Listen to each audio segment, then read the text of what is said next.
வணக்கம், நான் உங்கள் அபிமான யோகாம்பால் சுந்தர். இன்றைக்கி என்ன பார்க்க போகிறோம் அப்படின்னு சொல்லி கேட்டேன்னா, இது ரொம்ப ரொம்ப எல்லாருக்குமே பிடிச்ச ஒரு விஷயம். இது விரும்பி சாப்பிடாதவாளே இருக்க மாட்டா. குழந்தையிலேருந்து ஆரம்பித்து பெரியவா வரைக்கும் எல்லோரும் விரும்பி சாப்பிடக்கூடிய ஒரு விஷயம். பிரிஞ்சி சாதம் அப்படின்னு சொல்லுவாள். இது ஒன் பார்ட் மீலாகவே கூட பண்ணலாம். இப்போ பேச்சுலர்ஸாக இருக்கா, ஸ்டூடெண்ட்டாக இருக்கா, அவளுக்கெல்லாம் இது மாதிரி பிரிஞ்சி சாதம்லாம் சாப்பிடணும் அப்படின்னா வெஜிடபிள்ஸ் எல்லாம் தேடி பிரியாணி மாதிரிலாம் வெஜிடபிள் பிரியாணிலாம் பண்ணுறது கஷ்டமாக இருக்குன்னா, இது ஒன்றுமே இல்லைன்னா கூட எப்படி ரொம்ப டேஸ்டியாக ரொம்ப ஈஸியாக எப்படி ஒன் பார்ட் மீலாக இதை பண்ணலாம் அப்படிங்கிறது நம்ம இன்றைக்கி பார்க்கலாம். ரியலி இது எல்லாருக்கும் ரொம்ப யூஸ்ஃபுல்லாக இருக்கும். பண்ணி பார்த்துட்டு நிச்சயமாக எனக்கு சொல்லுங்கள். இப்போ பண்ண ஆரம்பிக்கலாம்.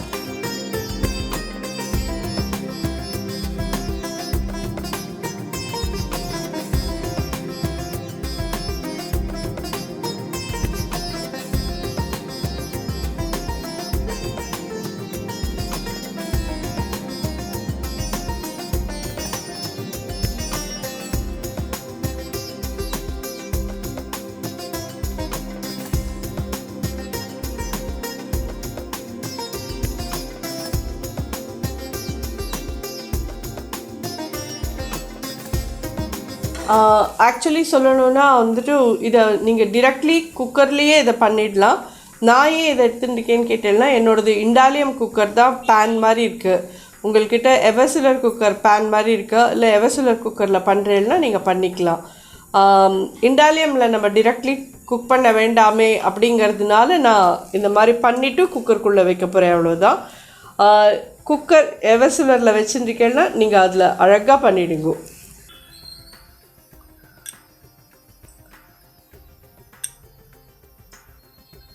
நாலு ஸ்பூன் எண்ணெய் விட்டுருக்கேன். அதாவது 2 டேபிள் ஸ்பூன் கிட்ட எண்ணெய் விட்டுக்கோங்க. இது என்னன்னு கேட்டேன்னா, சோம்பு 1 டீஸ்பூன் போடுறேன். பே லீஃப் 2 இலை பிச்சு போட்டிருக்கேன். ஸ்டார் அனீஸ் ஒன்று தான் போடுறேன்.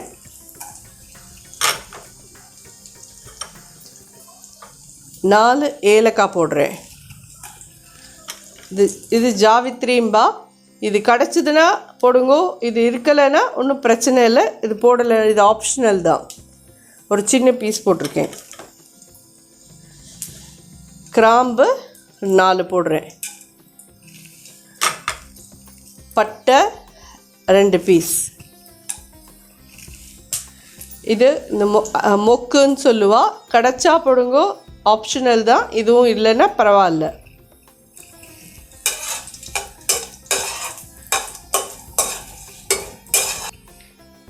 2 நிமிஷம் எண்ணெயில் இதெல்லாம் பொரிஞ்சிருக்கு. இது என்னென்னு கேட்டீங்கன்னா, 2 வெங்காயம் மீடியம் சைஸ் நீளமாக இந்த மாதிரி நறுக்கியிருக்கேன். இதை இதில் போடுறேன்.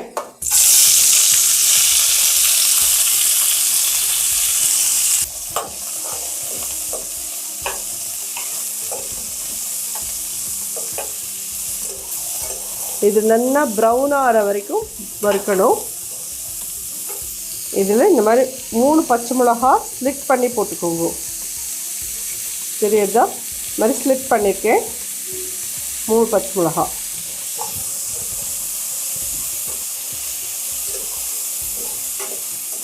காரம்னா உங்களுக்கு தகுந்த மாதிரி. நான் இன்றைக்கி எடுத்துக்க போகிற ரைஸோட அளவு இது 1 கப் 250 ml. இது 1 கப். இதால் 3 கப் எடுத்திருக்கேன் நான். பார்த்தீங்கன்னா ஓரளவுக்கு ப்ரௌன் ஆகிருக்குது. இதில் நல்லா ஒரு 2 டீஸ்பூன் கிட்டக்க பூண்டு திருகினது. இதெல்லாம் உங்கள் சௌகரியம், உங்களுக்கு எவ்வளோ பிடிக்குமோ அவ்வளோ போட்டுக்கோங்க. இஞ்சி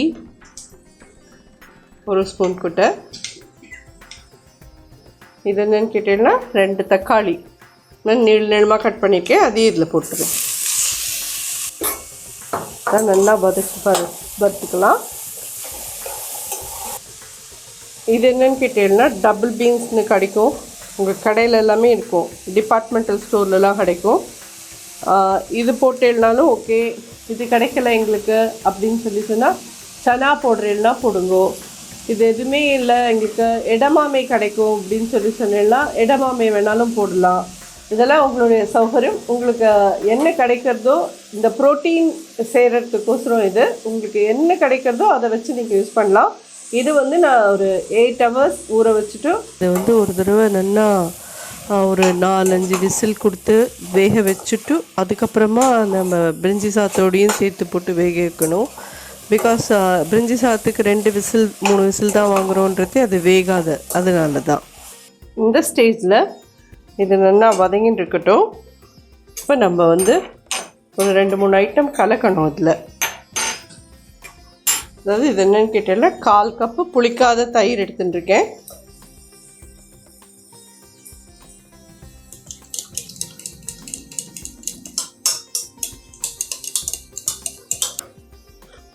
இந்த தயிரில் ஒரு 1/2 டீஸ்பூன் மஞ்சப்பொடி, 2 டீஸ்பூன் தனியா பொடி, நம்ம பச்சை மிளகா வேறு போட்டிருக்கோம், காரப்பொடி 1 டீஸ்பூன், கரம் மசாலா பொடி 1 டீஸ்பூன். இது எல்லாத்தையும் நல்லா மிக்ஸ் பண்ணிக்கலாம். இதில் கொஞ்சம் தண்ணியும் விட்டுக்கலாம்.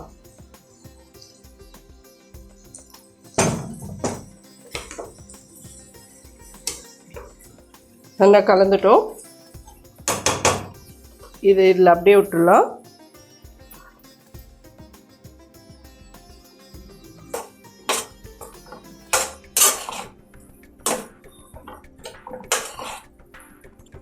கொஞ்சம் இதில் இருக்கிற பச்சை வாசனை எல்லாம் போகிற அளவுக்கு நல்லா வதக்கிடலாம். இதில் வந்து ஒரு ஹேண்ட்ஃபுல் கொத்தமல்லி பொடி பொடியாக நறுக்கினது, புதினா அதே அளவுக்கு பொடி பொடியாக நறுக்கினது,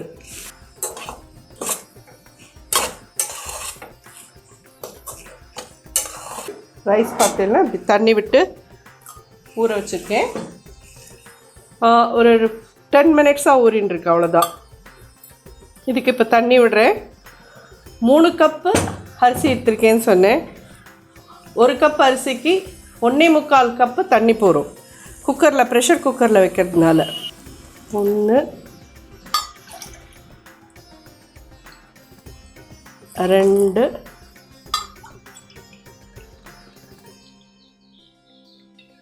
3 கப்புக்கு 3 விட்டுட்டோம். 1/4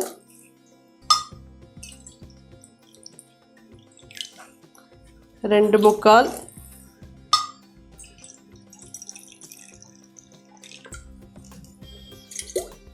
3/4 கப்பு. ப்ரெஷர் குக்கரில் வைக்கிறதுனால அது போகிறோம். அதுக்கு மேலே வச்சேன்னா குழஞ்சி போயிடும். தேவையான உப்பு,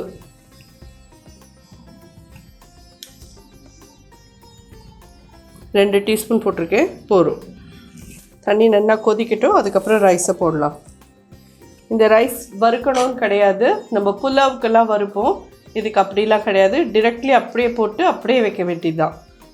தண்ணி இது மாதிரி நல்லா திளைக்கிற வரைக்கும் வெயிட் பண்ணுங்க. நல்லா திளைச்சதுக்கு அப்புறமா ரைஸை ஆட் பண்ணலாம். இது நல்லா ஒரு 10-15 நிமிஷத்துக்கிட்ட ஊறிட்டு இது நல்லா வாஷ் பண்ணி எடுத்துட்டேன். இதை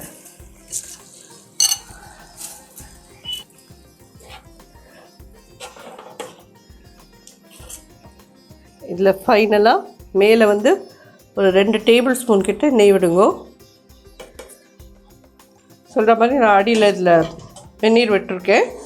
மேலே இந்த பாத்திரத்தை வச்சுருக்கேன். டிரெக்ட்லி நான் இண்டாலியமில் பண்ண வேண்டாமேன்றதுனால இப்படி பண்ணுறேன். நீங்கள் உங்களுக்கு ஓகேனா நீங்கள் பண்ணுங்க. நல்லா கொதிச்சுட்டு இதை தூக்கி இதில் விட்டுட்டு ஹை விசிலில் 1, அப்புறம் சின்னதாக கெடுங்கோ. லோ ஃப்ளேமில் வைங்கோ. அதில் ஒரு விசில் அணைச்சிடுங்க. அவ்வளோதான். 2 விசிலில் முடிஞ்சிடுது. ஸோ இது நான் கொட்டிட்டு விசில் வரதே காமிக்கிறேன். இது ரெடி ஆகிடுது. ஹையில் வந்து நான் 2 விசில் கொடுத்துருக்கேன். சிம் பண்ணிவிட்டு ஒரு விசில் கொடுத்துருக்கேன். Totally 3 whistle. நான் 2 விசில் போகிறோன்னு நினச்சேன். எதுக்கும் இருக்கட்டும்னு 3 விசில் கொடுத்துட்டேன். உங்களோட ரைஸோட இது நீங்கள் பார்த்துக்கோங்க. எந்த நல்ல பழவரிசி, அதனால நான் வந்து 3 விசில் கொடுத்தேன். உங்களோட பாஸ்மதி அரிசி ரொம்ப புது அரிசியாக இருந்ததுன்னா நீங்கள் 2 கொடுத்தேன்னா போதும். தண்ணி அதே மாதிரி 1:1.5 இல்லைன்னா 1.25 வச்சேன்னா போதும். 2 வச்சேன்னா நிச்சயமாக குழஞ்சி போயிடும். ஏன்னா குக்கரில் இருக்கிறதே கொஞ்சம் கம்மியாக வைக்கிறது தான் நல்லது. ஏன்னா அந்த ப்ரெஷர்லேயே அது நிறையா இதாக ஆகிக்கும். ஸோ இதை இப்போ இறக்கி வச்சுக்கலாம் நம்ம. இப்போ இதில் போடுறதுக்கு இந்த மாதிரி ப்ரெட்டை வந்து ஏதாவது any sweet bread or milk bread ஏதானு ஒன்று வாங்கிக்கோங்க. இந்த மாதிரி ஸ்கொயராக அதை கட் பண்ணிக்கோங்க. அதை இதில் போட்டு பொரிச்சு எடுக்கணும். ஆக்சுவலி பார்க்க போனேன்னா கரிஹாலாம் கிடைக்கல, எங்களால் காயெல்லாம் போய் வாங்க முடியல அப்படின்னு சொல்கிறவாளுக்கெல்லாம் கூட வெங்காயம் தக்காளி ஈஸியாக ஆற்றுல இருக்கும், பூண்டு இஞ்சி இருக்கும். ஸோ இந்த மசாலா பொடியெல்லாம் எல்லோரும் வச்சுருப்பேன். இது ரொம்ப ரொம்ப ஈஸி. இதில் எது இல்லைன்னாலும் அதை பற்றி கவலை வேண்டாம். எது இருக்கோ அதை வச்சுன்னு பண்ணிட்டு போயிட்டே இருக்கலாம். பச்சை மிளகா இருக்கும், கரம் மசாலா பொடி இருக்கும், தனியா பொடி இருந்ததுன்னா ஓகே, இல்லைன்னா தனியா கரம் மசாலா பொடி மட்டும் போட்டுக்கோங்க. உங்கள்கிட்ட ஸ்டூடெண்ட்டாக இருந்தேள் இல்லை ஒர்க்கிங் இதில் இருக்கிறவா, நீங்கள் தனியாக இருக்கேள், ஃபேமிலியோடு இல்லை, உங்களுக்கு பண்ணிக்கிறதுக்கு வேணும், பிரிஞ்சி ரைஸ் சாப்பிடணும் அப்படின்னு ஆசையாக இருக்கிறவாளுக்கு என்ன கையில் இருக்கோ அதை மாடிஃபை பண்ணி நீங்கள் பண்ணிக்கலாம். தயிர் இல்லை எங்கள்கிட்ட அப்படின்னு நினச்சிங்கன்னா தயிர் வேண்டாம், பாக்கி எல்லா பொடியும் தண்ணியில் கலந்து விட்டு நீங்கள் பண்ணிக்கலாம். ஸோ இதுக்கு வந்து நீங்கள் எந்த விதமான ஆல்ட்ரேஷன் வேணாலும் பண்ணிக்கலாம். உங்கள் சௌகரியம் தான் இது. இருக்கிறவா எல்லாத்தையும் போட்டு பண்ணுங்கோ, இல்லையா எது இல்லையோ அதை பற்றி கவலைப்படாத பண்ணிக்கோங்க. ஸோ இது இப்போ ப்ரெட்டு எண்ணெய் காஞ்சதும் ப்ரெட்டையும் பொரிச்சு அதில் போட்டோன்னா நமக்கு வேலை முடிஞ்சுது. சூப்பரான பிரிஞ்சி ரைஸ் ரெடி. கமன்னு இருக்குது எங்களுக்கு இங்கே. உனக்கு பிடிக்குமா அப்படின்னு எல்லோரும் கேட்பேன். நான் கொஞ்சோண்டு சாப்பிடுவேன் கண்டிப்பாக. ஆனால் எங்காத்து குழந்தைகளுக்கெல்லாம் ரொம்ப ரொம்ப பிடிக்கும் இது.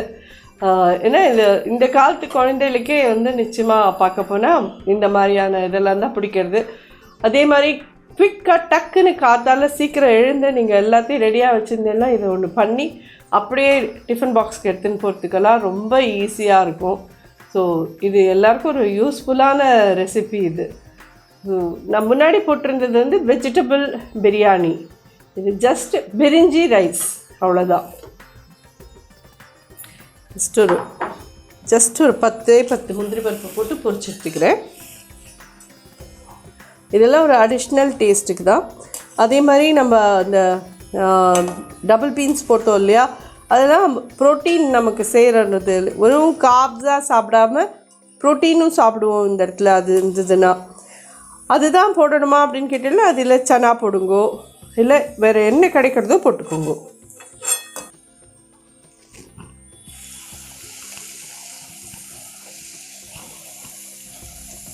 இது நல்ல டீப் ப்ரௌனாக ஆகணும்.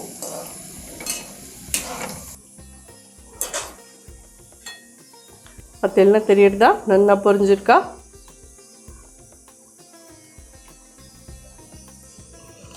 ஒரு டிஷ்யூ பேப்பரில் போட்டு எடுத்துக்கோங்க இந்த மாதிரி. அவ்வளோதான். இது ப்ரெஷர் இறங்கினதுக்கப்புறம் நம்ம பார்க்கலாம். இன்னும் இது ப்ரெஷர் இறங்கலை பார்த்தேன்னா, ப்ரெஷர் இறங்கட்டும் பார்க்கலாம். இதுக்கு தொட்டுக்கிறதுக்கு வந்து ஒரு ரைத்தா போகிறோம், ஆனியன் ரைத்தா. இது நிச்சயமாக எல்லாராலையும் முடியும்னு நினைக்கிறேன். ஸோ ஒரு ஆனியன் பொடியாக நறுக்கி வச்சுருக்கேன், கொஞ்சமாக உப்பு, தயிர் புளிக்காத கெட்டி தயிர்,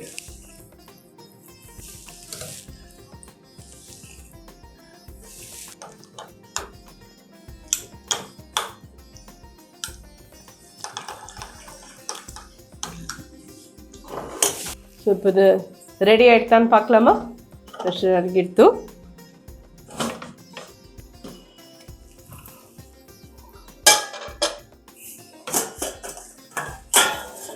வாவ், சூப்பராக ஆகிடுது. எவ்வளோ உதிரியாக இருக்குது தெரியுறதா உங்களுக்கு?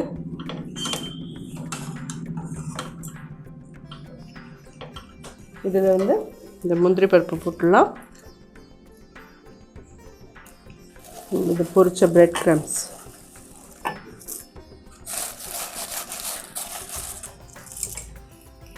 இது எல்லாத்தையும் நல்லா ஒன்றா கலந்து விட்டுடலாம். ஸோ ரெடி ஆகிடுது. ரொம்ப ஜோராக ரெடி ஆகிருக்கு, உதிரியாக இருக்குது. உங்களுக்கே பார்த்தாலே தெரியும் கேமராவில். நான் இதில் எடுத்து போடுறேன், உங்களுக்கு தெரியும் பாருங்கள்.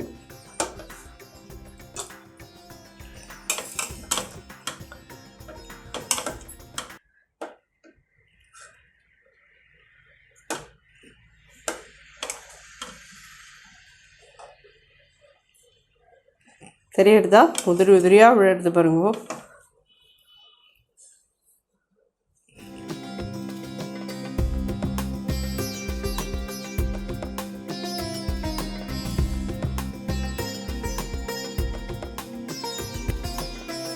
ஜோரான பிரிஞ்சி ரைஸ் ரெடி ஆகிடுது.